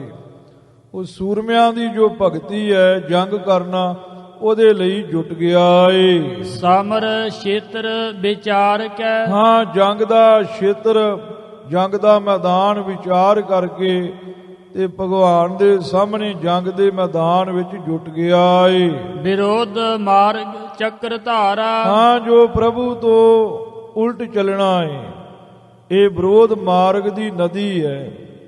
ਕਿਉਂਕਿ ਗੁਰੂ ਖਾਲਸਾ ਜੀ ਇੱਕ ਸੁਬੋਧ ਮਾਰਗ ਹੈ, ਇੱਕ ਵਿਰੋਧ ਮਾਰਗ ਹੈ। ਵਿਰੋਧ ਮਾਰਗ ਹੈ ਜਿਹੜਾ ਪਰਮੇਸ਼ਰ ਦੇ ਨਾਲੋਂ ਉਲਟਿਆ ਚੱਲਣਾ ਹੈ। ਸੁਬੋਧ ਮਾਰਗ ਹੈ ਜਿਹੜਾ ਪਰਮੇਸ਼ਰ ਦੇ ਗਿਆਨ ਦੀ ਪ੍ਰਾਪਤੀ ਲਈ ਜਾਂ ਪਰਮੇਸ਼ਰ ਦੀ ਪ੍ਰਾਪਤੀ ਲਈ ਜਾਂ ਪਰਮੇਸ਼ਰ ਦੀ ਆਗਿਆ ਵਿੱਚ ਚੱਲਣਾ ਹੈ। ਇਹਨੂੰ ਸੁਬੋਧ ਮਾਰਗ ਕਹਿੰਦੇ ਨੇ। ਤੇ ਵਿਰੋਧ ਮਾਰਗ ਹੈ ਜਿਹੜਾ ਪਰਮੇਸ਼ਰ ਦੀ ਆਗਿਆ ਤੋਂ ਉਲਟ ਚੱਲਣਾ ਹੈ। ਸੋ ਜਿਹੜਾ ਵਿਰੋਧ ਮਾਰਗ ਹੈ ਇਹ ਨਦੀ ਦੀ ਨਿਆਈ ਸੀ ਤੇ ਇਹਦੇ ਵਿੱਚ ਚੱਕਰ ਧਾਰਾ, ਪਰਮੇਸ਼ਰ ਦੇ ਉਲਟ ਚੱਲਣਾ, ਖਿਲਾਫ ਬੋਲਣਾ, ਇਹ ਵੱਡੀ ਚੱਕਰ ਧਾਰਾ ਮੈਨੇ ਘੁੰਮਣ ਘੇਰੀ ਸੀ। ਗਿਆਨ ਪੌਦਾ ਧਾਰ ਕੈ, ਇਹਦੇ ਵਿੱਚ ਬੀਰਜਨਾਥ ਡੁੱਬਦਾ ਜਾ ਰਿਹਾ ਸੀ। ਪ੍ਰਭੂ ਤੋਂ ਬੇਮੁਖ ਹੋਣਾ, ਐਸੇ ਵਿਰੋਧ ਮਾਰਗ ਦੀ ਨਦੀ ਦੇ ਵਿੱਚ ਪ੍ਰਭੂ ਦੀ ਆਗਿਆ ਤੋਂ ਉਲਟ ਚੱਲਣਾ, ਐਸੀ ਘੁੰਮਣ ਘੇਰੀ ਵਿੱਚ ਬੀਰਜਨਾਥ ਡੁੱਬਦਾ ਜਾ ਰਿਹਾ ਸੀ। ਤੇ ਜੋ ਆਕਾਸ਼ਵਾਣੀ ਨੇ ਗਿਆਨ ਕਰਵਾ ਦਿੱਤਾ ਏ, ਇਹ ਪੌਦਾ ਮਾਨੋ ਨੂੰ ਜਹਾਜ਼ ਹੀ ਬਖਸ਼ ਦਿੱਤਾ ਏ। ਇਹ ਜਹਾਜ਼ ਨੂੰ ਧਾਰ ਕੇ ਲੈ ਕਰਕੇ, ਇਹ ਗਿਆਨ ਦੇ ਜਹਾਜ਼ ਤੇ ਸਵਾਰ ਹੋ ਕਰਕੇ, ਦਾਸ ਬਣ ਕੇ ਤੇ ਆਪਣਾ ਧਰਮ ਜੰਗ ਕਰਨ ਦਾ ਨਿਭਾਉਣ ਲੱਗਾ ਏ, ਸਰਬਲੋ ਭਗਵਾਨ ਦੇ ਸਾਹਮਣੇ ਹੋ ਕਰਕੇ। ਹੋਏ ਸਮਰ ਸਨਮੁਖ ਪਰਲੇ ਮਾਹੀ, ਮਹਾਰਾਜ ਕਲਗੀਧਰ ਜੀ ਕਹਿੰਦੇ ਜੰਗ ਦੇ ਮੈਦਾਨ ਦੇ ਵਿੱਚ ਸਾਹਮਣੇ ਹੋਇਆ ਏ। ਜੋ ਪਰਲੇ ਦੇ ਸਮੇਂ ਭਗਵਾਨ ਨੇ ਜੰਗ ਰਚਿਆ ਏ, ਉਹ ਜੰਗ ਦੇ ਵਿੱਚ ਸਰਬਲੋ ਦੇ ਸਾਹਮਣੇ ਹੋਇਆ ਏ। ਨਿਜ ਪਰਲੇ ਕਾਰਨ ਜੁਟੇ ਹੈ, ਹਾਂ, ਇੱਥੇ ਅਰਥ ਹੈ ਪਰਲੇ ਦਾ ਮੁਕਤੀ ਤੇ ਗਿਆਨ ਪਰਲੇ ਵਾਸਤੇ। ਕਿਉਂਕਿ ਪਿੱਛੇ ਜ਼ਿਕਰ ਕੀਤਾ ਸੀ ਵੀ 4 ਪ੍ਰਕਾਰ ਦੀ, 5 ਪ੍ਰਕਾਰ ਦੀ ਪਰਲੇ, ਕਈਆਂ ਨੇ 6 ਪ੍ਰਕਾਰ ਦੀ ਵੀ ਕਹੀ ਹੈ। ਮਹਾਂ ਪਰਲੇ ਦੇ ਵਿੱਚ ਭਗਵਾਨ ਨੇ ਜੰਗ ਰਚਿਆ ਏ ਤੇ ਬੀਰਜਨਾਥ ਗਿਆਨ ਪਰਲੇ ਲਈ, ਭਾਵ ਆਪਣੀ ਮੁਕਤੀ ਲਈ। ਇੱਥੇ ਪ੍ਰਲੈ ਦਾ ਅਰਥ ਆਵੇਗਾ ਗਿਆਨ ਪਰਲੇ। ਨਿਜ ਪ੍ਰਲੈ ਮੈਨੇ ਆਪਣੀ ਮੁਕਤੀ ਲਈ, ਗਿਆਨ ਦੀ ਪਰਲੇ ਲਈ ਜੰਗ ਦੇ ਮੈਦਾਨ ਵਿੱਚ ਜੁਟਿਆ ਏ ਵੀ ਮੈਂ ਭਗਵਾਨ ਦੇ ਹੱਥੋਂ ਮਰਾਂਗਾ ਤੇ ਮੇਰੀ ਪਰਲੇ ਹੋ ਜਾਏਗੀ, ਮੇਰੀ ਮੁਕਤੀ ਹੋ ਜਾਏਗੀ। ਜੂਝ ਹੈ ਹਰ ਕਰ ਨਿਸਾਚਰ, ਮਹਾਰਾਜ ਕਲਗੀਧਰ ਪਾਤਸ਼ਾਹ ਜੀ ਕਹਿੰਦੇ ਨੇ ਆਪਣੀ ਪਰਲੇ ਵਾਸਤੇ ਬੀਰਜਨਾਥ ਜੁਟਿਆ ਏ। ਕਲਗੀਧਰ ਜੀ ਕਹਿੰਦੇ ਨੇ ਜੇ ਨਿਸਾਚਰ ਬੀਰਜਨਾਥ ਹਰੀ ਦੇ ਕਰ ਹੱਥੋਂ ਜੂਝ ਹੈ, ਸ਼ਹੀਦ ਹੋ ਜਾਂਦਾ ਏ, ਮਰ ਮਿਟ ਜਾਂਦਾ ਏ। ਭਾਵ ਜਨਮ ਮਰਨ ਹੈ ਛੁਟੇ ਹੈ। ਮਹਾਰਾਜ ਕਲਗੀਧਰ ਜੀ ਕਹਿੰਦੇ ਉਹਦਾ ਸੰਸਾਰ ਤੋਂ ਜਨਮ ਮਰਨ ਛੁੱਟ ਜਾਵੇਗਾ, ਜਨਮ ਮਰਨ ਦੇ ਬੰਧਨ ਉਹਦੇ ਛੁੱਟ ਜਾਣਗੇ। ਬਾਰ ਬਾਰ ਮਿਲਾਏ ਹੈ, ਹਾਂ, ਪਾਣੀ ਦੇ ਨਾਲ ਜਿੱਦਾਂ ਪਾਣੀ ਮਿਲ ਜਾਂਦਾ ਏ ਨਾ, ਇਦਾਂ ਹੀ ਬੂੰਦ ਰੂਪੀ ਬੀਰਜਨਾਥ ਸਾਗਰ ਰੂਪ ਸਰਬਲੋ ਦੇ ਨਾਲ ਮਿਲ ਜਾਵੇਗਾ। ਪਟ ਗਤ ਬੇਵਾਨੀ ਪਾਏ ਹੈ, ਸੂਰਮਾ ਬੀਰਜਨਾਥ ਗਤ ਬੇਵਾਨੀ ਦੇਵਤਿਆਂ ਵਾਲੀ ਮੁਕਤੀ। ਜਿਵੇਂ ਦੇਵਤਿਆਂ ਨੂੰ ਬੇਵਾਨਾ ਉੱਪਰ ਰਹਿ ਕੇ ਜੀਵਨ ਬਤੀਤ ਕਰਨਾ, ਐਸੀ ਮੁਕਤੀ ਪ੍ਰਾਪਤ ਹੁੰਦੀ ਹੈ। ਗਤ ਬੇਵਾਨੀ ਸਵਰਗਾਂ ਵਿੱਚ ਵਾਸਾ ਪ੍ਰਾਪਤ ਹੁੰਦਾ ਏ, ਐਸੀ ਦੇਵਤਿਆਂ ਵਾਲੀ ਮੁਕਤੀ ਵਾ ਪਦਵੀ ਨੂੰ ਉਹ ਪਾ ਲਵੇਗਾ। ਹਰ ਸਮਰ ਸਨਮੁਖ ਜੂਝ ਹੈ। ਮਹਾਰਾਜ ਕਲਗੀਧਰ ਜੀ ਕਹਿੰਦੇ ਜੰਗ ਦੇ ਮੈਦਾਨ ਵਿੱਚ ਜਿਹੜੇ ਹਰੀ ਦੇ ਹੱਥੋਂ ਜੂਝਦੇ ਨੇ, ਮਰਦੇ ਮਿਟਦੇ ਨੇ, ਜੰਗ ਦੇ ਮੈਦਾਨ ਵਿੱਚ ਭਾਵੇਂ ਹਰੀ ਦੇ ਸਾਹਮਣੇ ਆ ਕੇ ਹਰੀ ਦਾ ਵਿਰੋਧ ਹੀ ਕਰਦੇ ਨੇ, ਹਰੀ ਦੇ ਹੱਥੋਂ ਮਰਦੇ ਮਿਟਦੇ ਨੇ। ਭਾਵ ਸਿੰਧ ਭਟ ਤਰ ਜਾਏ ਹੈ, ਹਾਂ, ਉਹ ਸੂਰਮੇ ਭਵਜਲ ਸਮੁੰਦਰ ਤੋਂ ਤਰ ਜਾਂਦੇ ਨੇ। ਛੇਵੇਂ ਪਾਤਸ਼ਾਹ ਗੁਰੂ ਹਰਗੋਬਿੰਦ ਸਾਹਿਬ ਜੀ ਉਹ ਹਰੀ ਦਾ ਹੀ ਰੂਪ ਸਨ। ਗੁਰੂ ਅਰਜਨ ਦੇਵ ਪਾਤਸ਼ਾਹ ਜੀ ਦੇ ਅਸਥਾਨ ਤੇ ਸਨ, ਜਿਨ੍ਹਾਂ ਨੂੰ ਕਿਹਾ ਸੀ ਭੰਨ ਮਥੁਰਾ ਕਛ ਭੇਦ ਨਹੀਂ, ਗੁਰ ਅਰਜਨ ਪ੍ਰਤੱਖ ਹਾਰ। ਗੁਰੂ ਅਰਜਨ ਦੇਵ ਜੀ ਪ੍ਰਤੱਖ ਹਾਰ ਨੇ। ਉਹਨਾਂ ਦੇ ਅਸਥਾਨ ਤੇ ਗੁਰੂ ਹਰਗੋਬਿੰਦ ਸਾਹਿਬ ਜੀ ਬੈਠੇ। ਜਦੋਂ ਗੁਰੂ ਖਾਲਸਾ ਜੀ ਕਰਤਾਰਪੁਰ ਦਾ ਜੰਗ ਮਹਾਰਾਜ ਨੇ ਵਿਜੈ ਪ੍ਰਾਪਤ ਕੀਤਾ, ਜਿੱਤਿਆ ਏ, ਤੇ ਉਸ ਵਕਤ ਤੁਰਕ ਵੀ ਤੇ ਸਿੱਖ ਵੀ ਜੰਗ ਦੇ ਮੈਦਾਨ ਵਿੱਚ ਸ਼ਹੀਦ ਹੋਏ। ਤੇ ਕਹਿਣ ਲੱਗੇ ਸਿੱਖ ਮਹਾਰਾਜ ਜੀ ਕੀ ਕਰਨਾ ਹੈ ਹੁਣ ਤੁਰਕਾਂ ਦਾ? ਮਹਾਰਾਜ ਕਹਿੰਦੇ ਤੁਰਕਾਂ ਨੂੰ ਦਫਨਾ ਦਿਓ ਤੇ ਸਿੱਖਾਂ ਦੇ ਸੰਸਕਾਰ ਕਰ ਦਿਓ। ਸਿੱਖਾਂ ਨੇ ਸੋਚਿਆ ਵੀ ਇੰਨਾ ਮਿੱਟੀ ਪੁੱਟਣ ਦਾ ਕੰਮ ਕੌਣ ਕਰੇਗਾ। ਉਹਨਾਂ ਬੜੀ ਚਿਖਾ ਤਿਆਰ ਕੀਤੀ ਤੇ ਉੱਥੇ ਹੀ ਸਿੱਖ ਤੇ ਉੱਥੇ ਹੀ ਤੁਰਕ ਸਾਰਿਆਂ ਨੂੰ ਅਗਨੀ ਲਾ ਕਰਕੇ ਤੇ ਅਗਨੀ ਦੀ ਭੇਟ ਕਰ ਦਿੱਤਾ। ਸੱਚੇ ਪਾਤਸ਼ਾਹ ਨੂੰ ਪਤਾ ਲੱਗਾ। ਮਹਾਰਾਜ ਕਹਿਣ ਲੱਗੇ ਇਹ ਹੁਣ ਜਿਹੜੇ ਤੁਰਕ ਤੁਸੀਂ ਸਿੱਖਾਂ ਦੇ ਨਾਲ ਸੰਸਕਾਰ ਦਿੱਤੇ ਨੇ, ਇਹ ਜੰਮਣਗੇ ਤੇ ਸਿੱਖਾਂ ਦੇ ਘਰ ਹੀ, ਪਰ ਸਿੱਖਾਂ ਵਾਲੇ ਇਹਨਾਂ ਦੇ ਕਰਮ ਨਹੀਂ ਹੋਣਗੇ। ਉਂਝ ਤੇ ਸਾਡੇ ਹੱਥੋਂ ਮਰੇ ਸਨ, ਇਹਨਾਂ ਨੇ ਪਰਮਗਤੀ ਨੂੰ ਪ੍ਰਾਪਤ ਹੋ ਜਾਣਾ ਸੀ, ਪਰ ਹੁਣ ਇਹ ਤੁਹਾਡੇ ਘਰਾਂ ਵਿੱਚ ਜੰਮ ਕੇ ਤੁਹਾਨੂੰ ਤੰਗ ਕਰਨਗੇ। ਇਹ ਸੱਚੇ ਪਾਤਸ਼ਾਹ ਦੇ ਬਚਨ ਸਨ। ਇੱਥੇ ਮਹਾਰਾਜ ਕਲਗੀਧਰ ਜੀ ਬਚਨ ਕਰਦੇ ਨੇ, ਜਿਹੜਾ ਸੱਚੇ ਪਾਤਸ਼ਾਹ ਹਰੀ ਅਕਾਲ ਪੁਰਖ ਦੇ ਹੱਥੋਂ ਜੰਗ ਦੇ ਮੈਦਾਨ ਵਿੱਚ ਜੂਝ ਜਾਂਦਾ ਏ, ਉਹ ਭਵਜਲ ਸੰਸਾਰ ਤੋਂ ਉਹ ਸੂਰਮਾ ਤਰ ਜਾਂਦਾ ਏ। ਜੋਤ ਜੋਤ ਸਮਾਏ ਹੈ। ਹਾਂ, ਜੋਤ ਵਿੱਚ ਜੋਤ ਸਮਾ ਜਾਂਦੀ ਹੈ। ਸੂਰਜ ਕਿਰਨ ਮਿਲੇ ਜਲ ਕਾ ਜਲ ਹੁਆ ਰਾਮ। ਜਿਵੇਂ ਗੁਰੂ ਖਾਲਸਾ ਜੀ ਜਲ ਵਿੱਚ ਸਮਾ ਜਾਂਦਾ ਏ, ਸੂਰਜ ਦੀ ਕਿਰਨ ਸੂਰਜ ਵਿੱਚ ਸਮਾ ਜਾਂਦੀ ਹੈ, ਏਦਾਂ ਹੀ ਜੋਤੀ ਜੋਤ ਰਲੀ ਸੰਪੂਰਨ ਦੀਆ ਰਾਮ। ਜੋਤ ਵਿੱਚ ਜੋਤ ਰਲ ਜਾਂਦੀ ਹੈ। ਸੱਚੇ ਪਾਤਸ਼ਾਹ ਜੀ ਕਹਿੰਦੇ ਜਿਹੜੇ ਸੂਰਮੇ ਹਰੀ ਦੇ ਨਾਲ ਜੰਗ ਕਰਕੇ ਮਰਦੇ ਨੇ, ਉਹਨਾਂ ਦੀ ਜੋਤ ਹਰੀ ਵਿੱਚ ਸਮਾ ਜਾਂਦੀ ਹੈ। ਤਨ ਭਾਗ ਤਵ ਬ੍ਰਿਜਨਾਦ ਹੈ। ਹਾਂ, ਕਹਿੰਦੇ ਬਿਰਜਨਾਦ ਤੇਰੇ ਵੱਡੇ ਭਾਗ ਨੇ, ਜੋ ਤੂੰ ਸਰਬਲੋ ਭਗਵਾਨ ਦੇ ਅੱਗੇ ਖਲੋਤਾ ਹੈ ਛਾਤੀ ਤਾਣ ਕੇ। ਭਗਵਾਨ ਦੇ ਹੱਥੋਂ ਮਰੇਗਾ ਤੇ ਭਗਵਾਨ ਦੇ ਵਿੱਚ ਹੀ ਲੀਨ ਹੋਵੇਗਾ। ਜੇ ਭੱਜ ਜਾਣੋ ਤੇ ਕਾਇਰ ਅਖਵਾਉਣੋ, ਤੂੰ ਕਾਇਰ ਨਹੀਂ ਅਖਵਾਇਆ। ਕਲਗੀਧਰ ਜੀ ਕਹਿੰਦੇ ਤੂੰ ਧਨ ਹੈ, ਤੂੰ ਸੂਰਮ ਗਤੀ ਨੂੰ ਪ੍ਰਾਪਤ ਹੋਇਆ ਹੈ ਦੇ ਉੱਪਰ ਬਿੰਦੀ ਲੱਗੇਗੀ। ਤੁਮ ਸੁਨੋ ਸੱਜਣ ਸੰਤ ਪਿਆਰੇ। ਮਹਾਰਾਜ ਕਲਗੀਧਰ ਜੀ ਕਹਿੰਦੇ ਹੇ ਸੱਜਣੋ, ਹੇ ਸੰਤੋ ਪਿਆਰਿਓ, ਕਥਾ ਸੁਨੋ। ਯਹ ਪਰਲੈ ਭਾਰਤ ਆਦ ਹੈ। ਇਹ ਜਿਹੜਾ ਪਰਲੈ ਵਾਲਾ ਭਾਰਤ ਜੰਗ ਹੈ ਨਾ, ਇਹ ਆਦ ਪਹਿਲਾ ਏ। ਦੁਨੀਆ ਵਿੱਚ ਐਸਾ ਕੋਈ ਜੰਗ ਨਹੀਂ ਹੋਇਆ ਜਿਹੜਾ ਪਰਲੈ ਦੇ ਸਮੇਂ ਹੋਵੇ, ਕਿਉਂਕਿ ਪਰਲੈ ਸਮੇਂ ਨਾ ਦੇਸ਼, ਨਾ ਕਾਲ, ਨਾ ਸੂਰਜ, ਨਾ ਚੰਦ, ਉਦੋਂ ਦੇ ਸ੍ਰਿਸ਼ਟੀ ਨਹੀਂ ਤੇ ਜੰਗ ਕਿੰਨੇ ਕਰਨਾ ਹੈ। ਕਹਿੰਦੇ ਪਹਿਲਾ ਜੰਗ ਹੈ ਦੁਨੀਆ ਦੇ ਉੱਪਰ, ਜਿਹੜਾ ਸਰਬਲੋ ਭਗਵਾਨ ਨੇ ਤੇ ਬਿਰਜਨਾਦ ਨੇ ਲੜਿਆ ਏ। ਪਹਿਲਾਦ ਔਰ ਗਿਆਨ ਉਪਜਿਓ ਅਸੁਰ ਬਾਪ। ਹਾਂ, ਦੰਤਾਂ ਵਾਲਾ ਸਰੀਰ ਹੈ, ਹਿਰਦੇ ਵਿੱਚ ਗਿਆਨ ਪੈਦਾ ਹੋਇਆ ਏ। ਪ੍ਰਹਿਲਾਦ ਬਲ ਜਿਮ ਧਿਆਇਓ। ਜਿਵੇਂ ਪ੍ਰਹਿਲਾਦ ਤੇ ਬਲ ਰਾਜੇ ਨੇ ਧਿਆਇਆ ਸੀ। ਪ੍ਰਹਿਲਾਦ ਦਾ ਵੀ ਗੁਰੂ ਖਾਲਸਾ ਜੀ ਦੰਤਾਂ ਦੇ ਘਰ ਦਾ ਹੀ ਜਨਮ ਸੀ। ਹਰਨਾਕਸ਼ ਦੈਂਤ ਸੀ, ਪਿਤਾ ਪੁਰਖੀ ਦੈਂਤ ਸਨ, ਪਰ ਮਨ ਵਿੱਚ ਗੁਰੂ ਖਾਲਸਾ ਜੀ ਭਾਵਨਾ ਇਹ ਜਾਗੀ ਵੀ ਪਰਮੇਸ਼ਰ ਹੈਗਾ ਏ। ਨਿੱਕੇ ਨਿੱਕੇ ਬਲੂੰਗੜੇ ਦੇਖੇ, ਗੁਰੂ ਖਾਲਸਾ ਜੀ ਭੱਠਾ ਬਲਦਾ ਪਿਆ ਏ ਤੇ ਕਿਸੇ ਨੇ ਕਹਿ ਦਿੱਤਾ ਵੀ ਰੱਬ ਹੈਗਾ ਏ।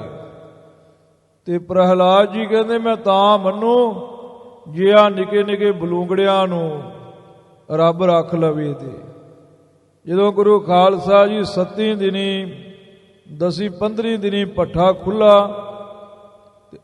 ਇੱਟਾਂ ਪੱਕ ਗਈਆਂ ਨੇ, ਅੱਗ ਭੱਠੇ ਵਿੱਚ ਲੱਪ ਲੱਪ ਬਲਦੀ ਰਹੀ 7 8 10 ਦਿਨ, ਤੇ ਬਲੂੰਗੜੇ ਜੀਂਦੇ ਨਿਕਲ ਆਏ।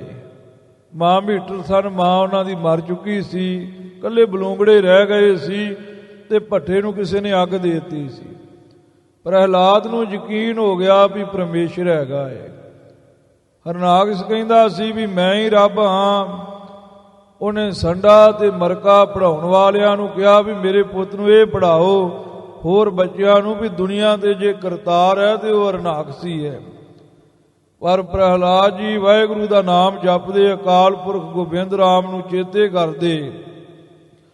ਆਖਰ ਗੁਰੂ ਖਾਲਸਾ ਜੀ ਪ੍ਰਹਿਲਾਦ ਨੂੰ ਮਾਰਨ ਦੇ ਯਤਨ ਹੋਏ।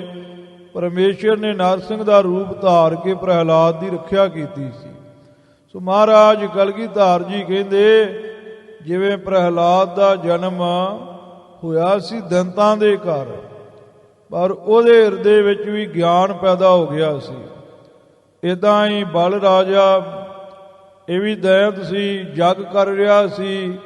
ਇੰਦਰਪੁਰੀ ਦਾ ਰਾਜ ਪ੍ਰਾਪਤ ਕਰਨ ਵਾਸਤੇ 100 ਜਗ ਕਰਨਾ ਸੀ, 101 ਜਗ।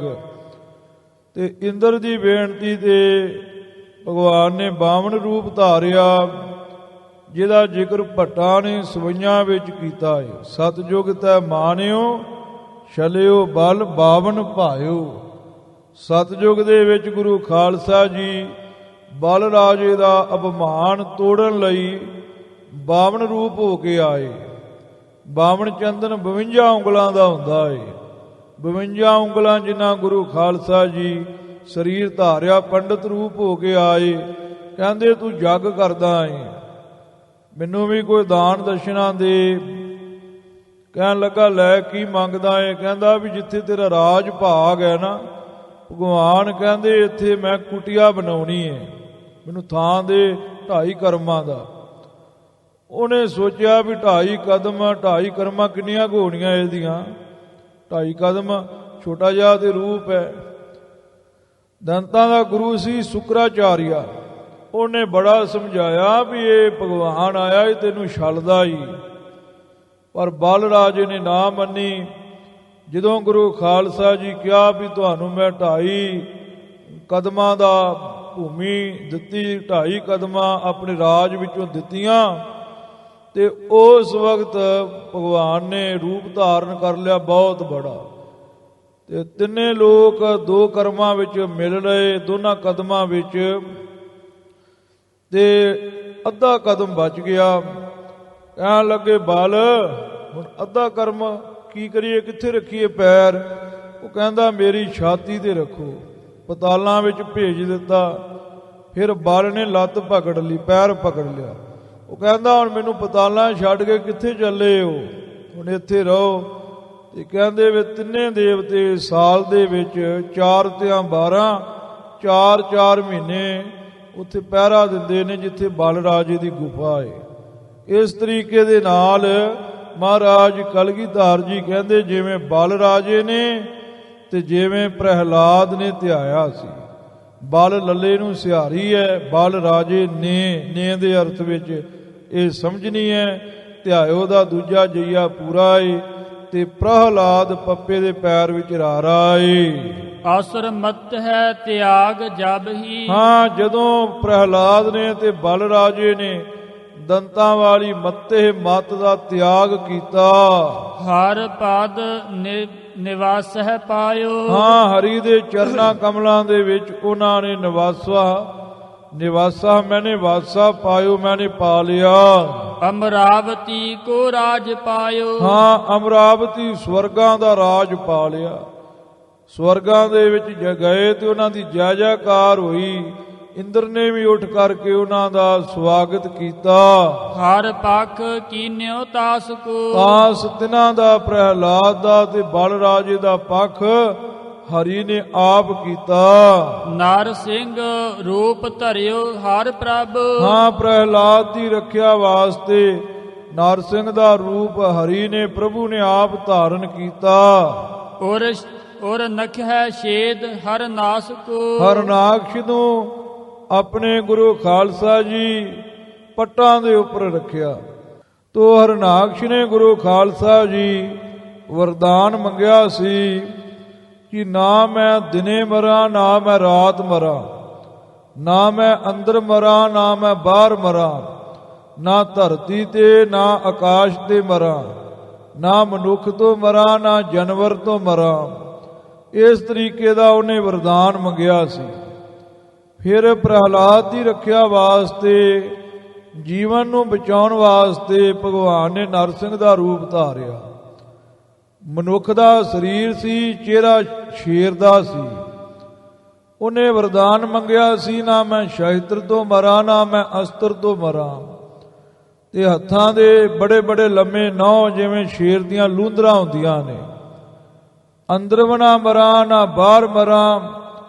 ਦਰਵਾਜ਼ੇ ਦੀ ਦਹਲੀਜ਼ ਦੇ ਉੱਪਰ ਭਗਵਾਨ ਉਹਨੂੰ ਖਿੱਚ ਕੇ ਲੈ ਗਏ। ਨਾ ਧਰਤੀ ਦੇ ਮਰਾਂ ਨਾ ਅਸਮਾਨ ਤੇ ਮਰਾਂ, ਉਹਨੂੰ ਆਪਣੇ ਪੱਟਾਂ ਦੇ ਉੱਪਰ ਰੱਖ ਲੈਣਾ ਕੀਤਾ। ਨਾ ਦਿਨੇ ਮਰਾਂ ਨਾ ਰਾਤ ਨੂੰ ਮਰਾਂ। ਸੰਧਿਆ ਦੇ ਵੇਲੇ ਉਹਦਾ ਸੰਘਾਰ ਕੀਤਾ ਸੀ। ਤਾਂ ਹੀ ਗੁਰੂ ਖਾਲਸਾ ਜੀ ਤ੍ਰੈਕਾਲ ਸੰਧਿਆ ਮੰਨੀਆਂ ਗਈਆਂ ਨੇ। ਸੰਧਿਆ ਦਾ ਅਰਥ ਹੈ ਜਦੋਂ ਚਾਨਣ ਤੇ ਹਨੇਰੇ ਦਾ ਮੇਲ ਹੋਵੇ, ਸੰਧੀ ਹੋਵੇ। ਸਵੇਰੇ ਵੀ ਜਦੋਂ ਦਿਨ ਚੜ੍ਹਨ ਲੱਗਦਾ ਏ, ਰਾਤ ਗੁਜ਼ਰਦੀ ਹੈ, ਉਦੋਂ ਹਰ ਜੁਗ ਜੁਗ ਭਗਤ ਉਪਾਇਆ। ਇਹ ਗੁਰੂ ਖਾਲਸਾ ਜੀ ਸ਼ਬਦ ਪੜ੍ਹ ਕੇ ਪ੍ਰਹਲਾਦ ਨੂੰ ਚੇਤੇ ਕੀਤਾ ਜਾਂਦਾ ਏ। ਸ਼ਾਮਾਂ ਨੂੰ ਵੀ ਹਨੇਰਾ ਆਉਂਦਾ ਏ, ਦਿਨ ਜਾਂਦਾ ਏ, ਚਾਨਣ ਪੱਖ ਜਾਂਦਾ ਏ, ਉਦੋਂ ਵੀ ਗੁਰੂ ਖਾਲਸਾ ਜੀ ਇਹ ਘਟਨਾ ਨੂੰ ਚੇਤੇ ਕੀਤਾ ਜਾਂਦਾ ਏ। ਨੌਵਾਂ ਦੇ ਨਾਲ ਉਹਨੂੰ ਪਾੜ ਕੇ ਹਰਨਾਕਸ਼ ਦਾ ਸੰਘਾਰ ਕੀਤਾ ਸੀ। ਔਰ ਨਖੈ ਉਹਦੇ ਹਿਰਦੇ ਨੂੰ ਨਖੈ ਨੌਵਾਂ ਦੇ ਨਾਲ ਛੇਦ ਪਾੜਿਆ ਸੀ। ਏਦਾਂ ਹਰਨਾਕਸ਼ ਦਾ ਸੰਘਾਰ ਕੀਤਾ ਸੀ। ਬਲ ਪਠੈ ਦੀਨੋ ਪਿਆਲ ਬਾਵਨ। ਹਾਂ, ਦੀਨੋ ਨੰਨੇ ਨੂੰ ਔਂਕੜ ਹੈ, ਥੋੜੀ ਜਿਹੀ ਜਗਾ ਕੇ ਪੜ੍ਹਨੀ ਹੈ। ਦੀਨੋ ਵੀ ਨਹੀਂ ਆਖਣਾ ਤੇ ਦੀਨੋ ਐ ਥੋੜੀ ਜੀ। ਬਲ ਰਾਜੇ ਨੂੰ ਭੇਜਣਾ ਕੀਤਾ, ਬਾਵਨ ਰੂਪ ਧਾਰ ਕਰਕੇ ਪਤਾਲਾਂ ਦੇ ਵਿੱਚ। ਜੈ ਰਾਜ ਅਬਚਲ ਤਾਸ ਹੈ। ਹਾਂ, ਤਾਸ ਤਿਸ ਨੂੰ ਵੀ ਅਬਚਲ ਰਾਜ ਦੇ ਕਰਕੇ ਨਿਹਾਲ ਕਰਤਾਰਥ ਕੀਤਾ।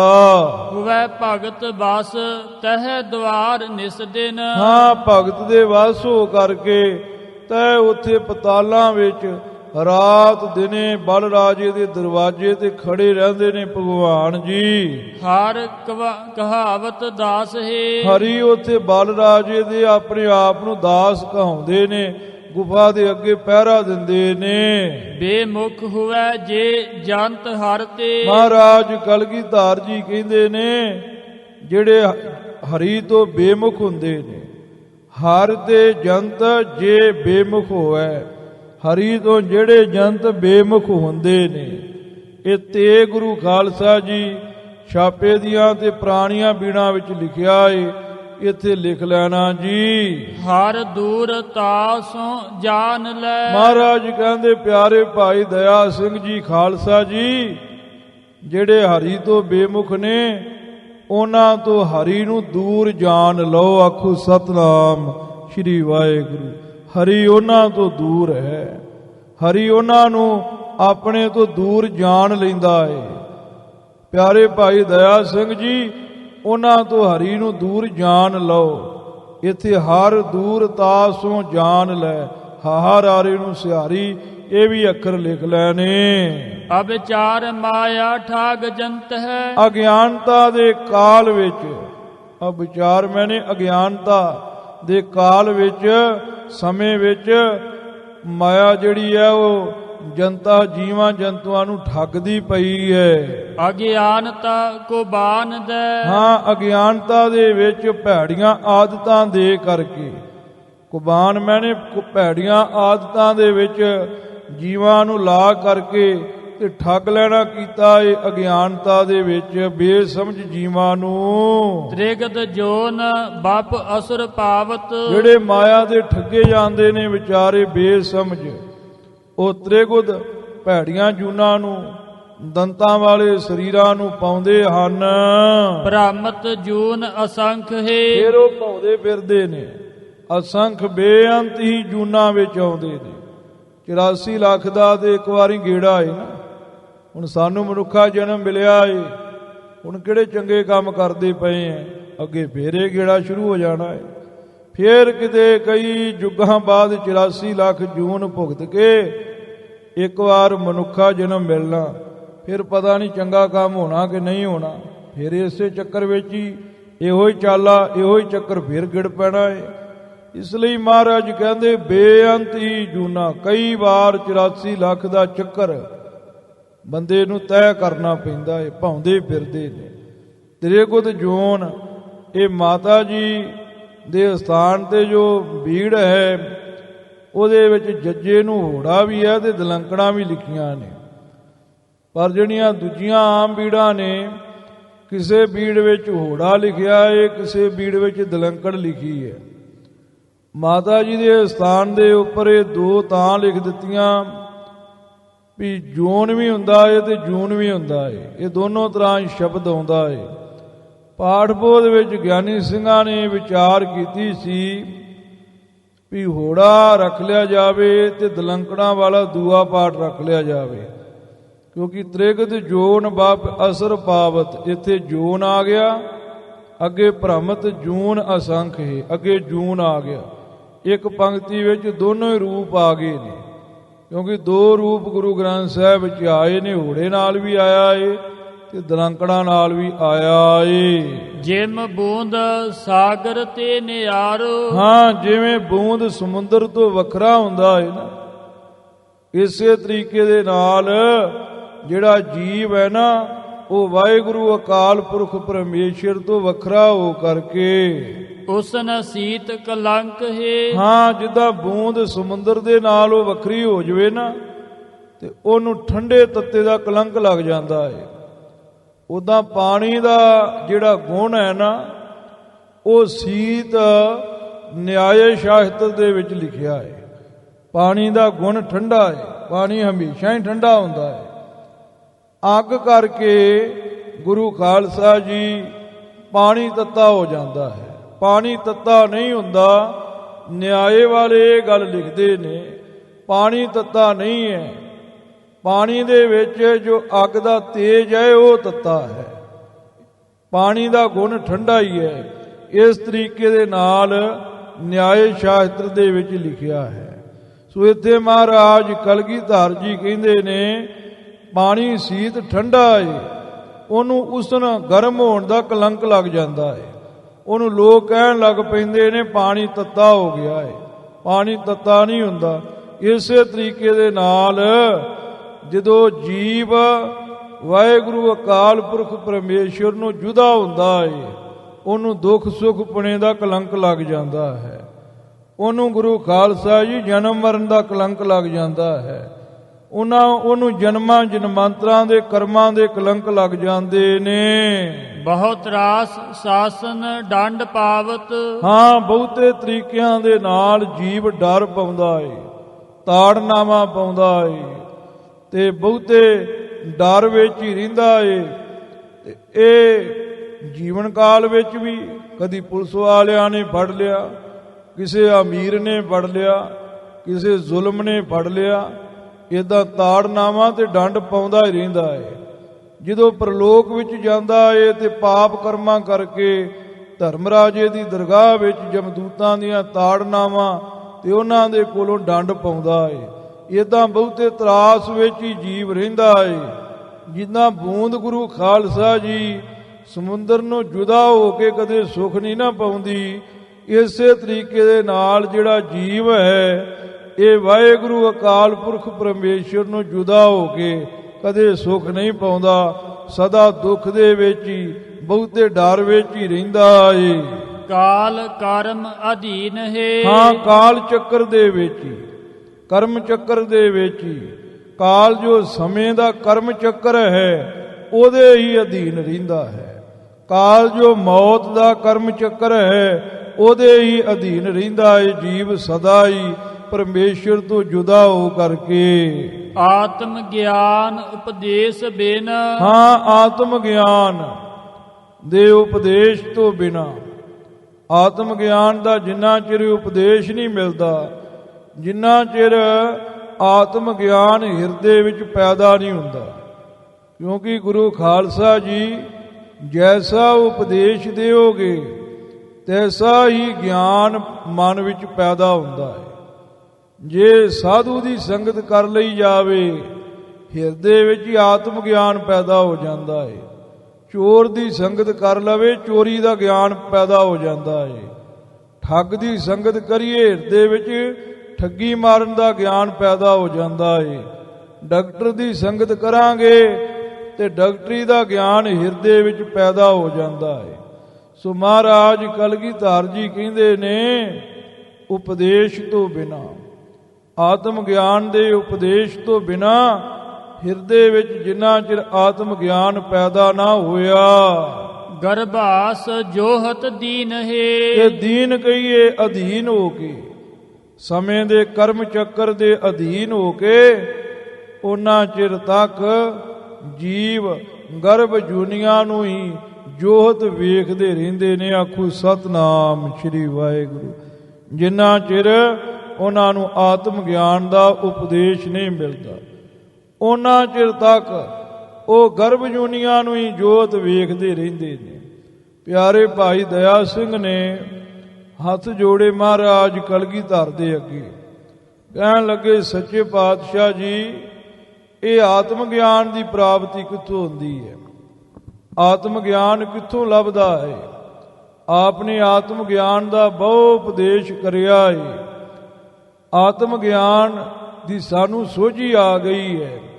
ਆਤਮ ਗਿਆਨ ਦੀ ਪ੍ਰਾਪਤੀ ਤੋਂ ਬਿਨਾ ਇਹ ਕਰਮ ਚੱਕਰ ਤੋਂ, ਸਮੇਂ ਦੇ ਕਾਲ ਚੱਕਰ ਤੋਂ ਬਚਿਆ ਨਹੀਂ ਜਾ ਸਕਦਾ।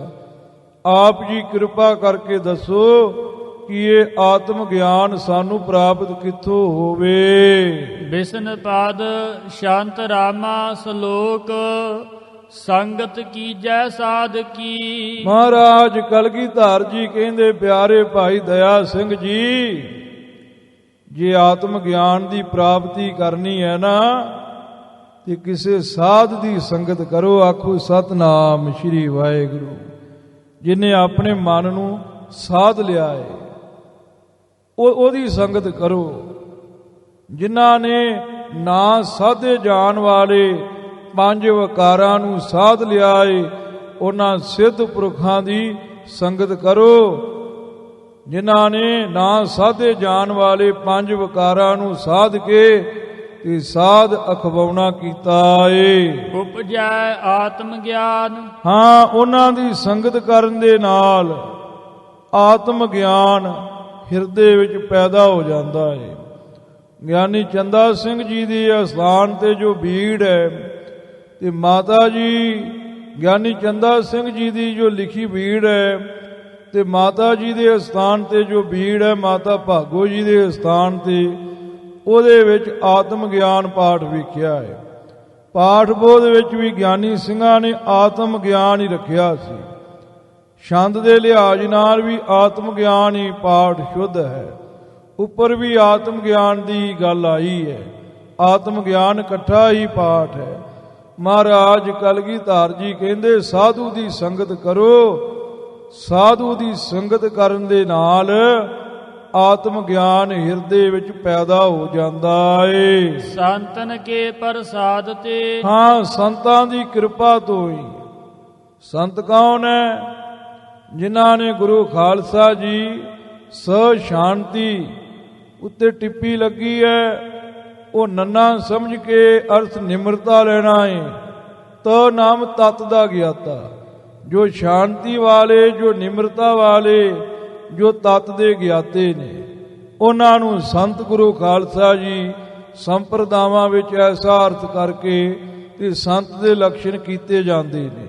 ਉਹਨਾਂ ਨੂੰ ਸੰਤ ਮੰਨਿਆ ਜਾਂਦਾ ਹੈ। ਸਮੇਂ ਅੰਤ ਪਰ ਹੋਤ ਸਹਾਈ, ਤਾਂ ਤੇ ਸੰਖਿਆ ਸੰਤ ਗਨਾਈ। ਸ ਅੰਤ, ਜਿਹੜਾ ਅੰਤਲੇ ਸਮੇਂ ਤੇ ਸਹਾਇਤਾ ਕਰੇ, ਉਹਨੂੰ ਵੀ ਸੰਤ ਕਹਿੰਦੇ ਨੇ।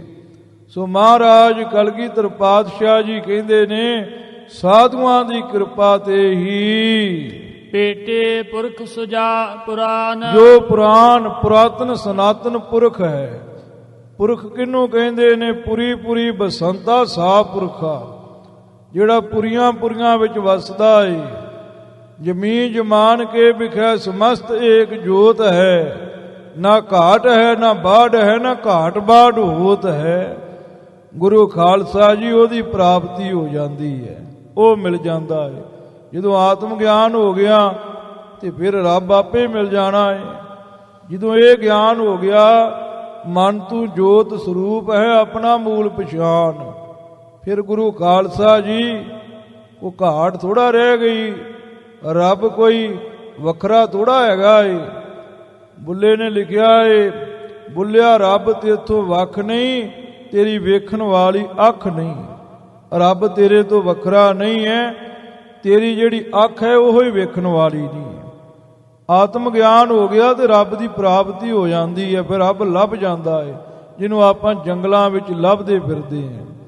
ਇੱਕ ਵਾਰ ਗੁਰੂ ਖਾਲਸਾ ਜੀ, ਕਲਗੀਧਰ ਪਾਤਸ਼ਾਹ ਗੁਰੂ ਗੋਬਿੰਦ ਸਿੰਘ ਸਾਹਿਬ ਜੀ ਨੇ ਵੀ ਪਿਆਰੇ ਭਾਈ ਨੰਦ ਲਾਲ ਸਾਹਿਬ ਜੀ, ਉਹਨਾਂ ਨੂੰ ਸਵਾਲ ਕੀਤਾ ਸੀ, ਪਿਆਰੇ ਨੰਦ ਲਾਲ ਜੀ, ਸਾਧੂ ਦੀ ਸੰਗਤ ਕਰਨ ਦਾ ਕੀ ਲਾਭ ਹੈ?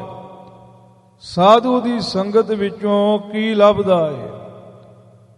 ਤਾਂ ਪਿਆਰੇ ਭਾਈ ਨੰਦ ਲਾਲ ਜੀ ਨੇ ਕਲਗੀਧਰ ਪਾਤਸ਼ਾਹ ਜੀ ਦੀ ਆਗਿਆ ਮੰਨ ਕੇ ਇੱਕ ਗੁਰੂ ਖਾਲਸਾ ਜੀ ਸ਼ੇਅਰ ਫਾਰਸੀ ਵਿੱਚ ਕਿਹਾ ਸੀ, ਜੋ ਉਹਨਾਂ ਦੀਆਂ ਰਚਨਾਵਾਂ ਵਿੱਚ ਦਰਜ ਹੈ।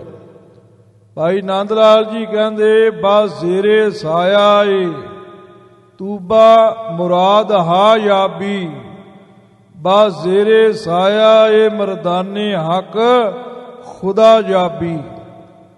ਜ਼ੇਰੇ ਦਾ ਅਰਥ ਹੁੰਦਾ ਏ ਹੇਠਾਂ, ਸਾਇਆ ਦਾ ਅਰਥ ਹੁੰਦਾ ਏ ਛਾਂ।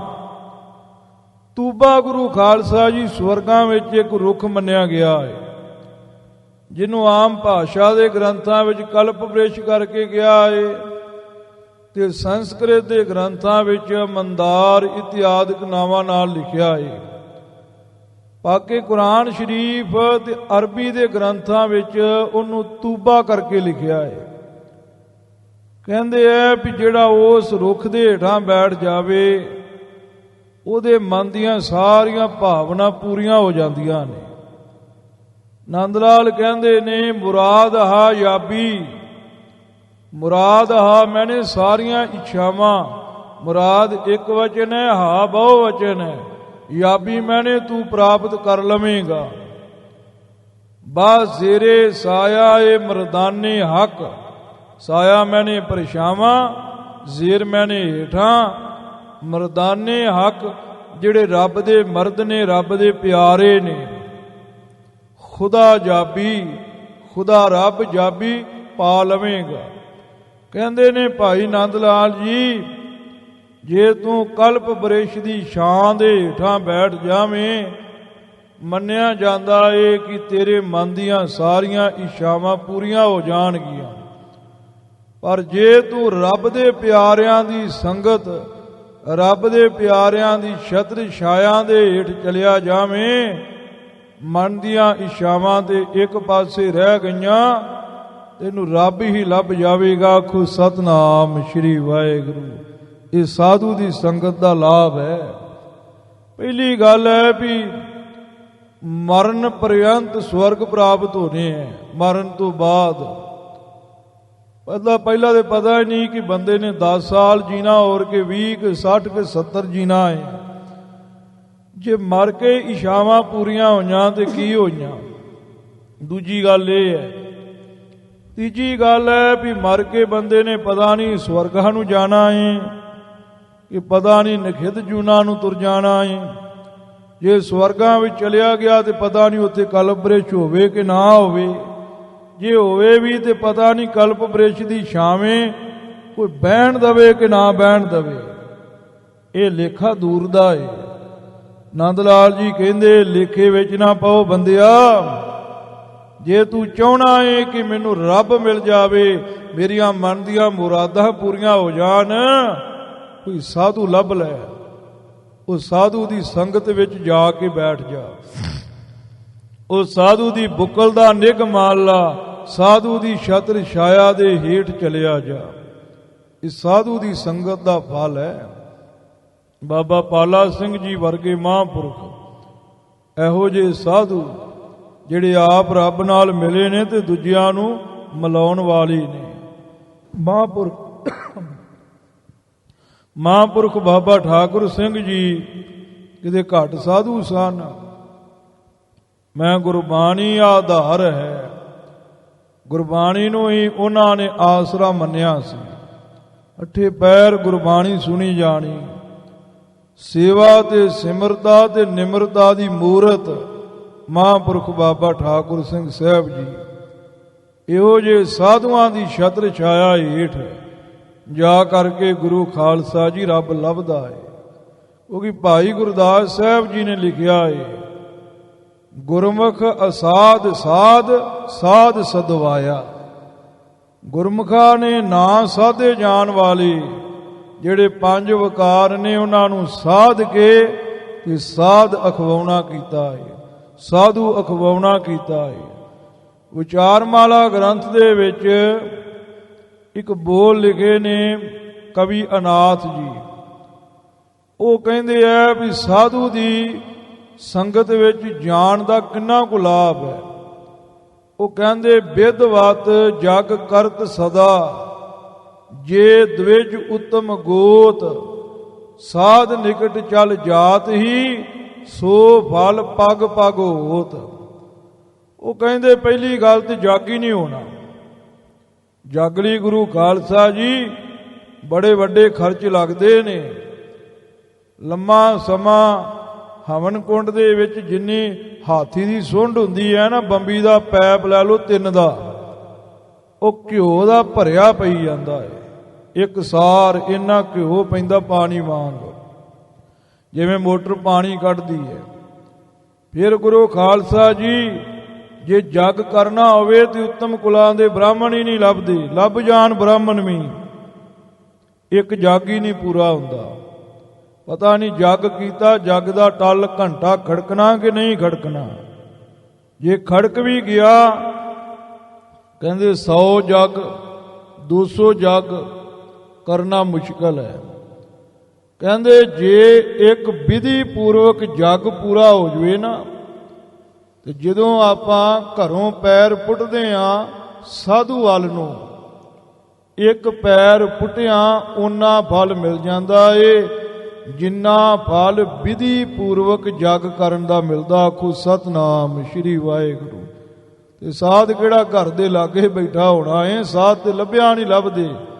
200-400 ਪੈਰ ਕਦਮ ਪੁੱਟ ਕੇ ਜਾਣਾ ਪਵੇਗਾ ਨਾ। ਇੱਕ ਵਾਰ ਸਾਧੂ ਦੇ ਦਰਸ਼ਨਾਂ ਨੂੰ ਚਲੇ ਜਾਈਏ, 200-400 ਜਗ ਕਰਨ ਦਾ ਫਲ ਪ੍ਰਾਪਤ ਹੋ ਜਾਂਦਾ ਏ। ਏਡਾ ਵੱਡਾ ਫਲ ਕਵੀ ਅਨਾਥ ਨੇ ਸਾਧੂ ਦੇ ਦਰਸ਼ਨ ਕਰਨ ਦਾ ਲਿਖਿਆ ਹੈ। ਇਸ ਵਾਸਤੇ ਸੱਚੇ ਪਾਤਸ਼ਾਹ ਜੀ ਕਹਿੰਦੇ ਸਾਧੂ ਲੱਭੋ ਦਇਆ ਸਿੰਘ ਜੀ, ਜੀ ਆਤਮ ਗਿਆਨ ਚਾਹੀਦਾ ਹੈ। ਸਾਧੂਆਂ ਤੋਂ ਬਿਨਾ ਆਤਮ ਗਿਆਨ ਦੀ ਪ੍ਰਾਪਤੀ ਨਹੀਂ ਹੁੰਦੀ। ਬੰਦਾ ਗਰਭ ਜੂਨਾਂ ਵਿੱਚ ਆਉਂਦਾ ਰਹਿੰਦਾ ਹੈ।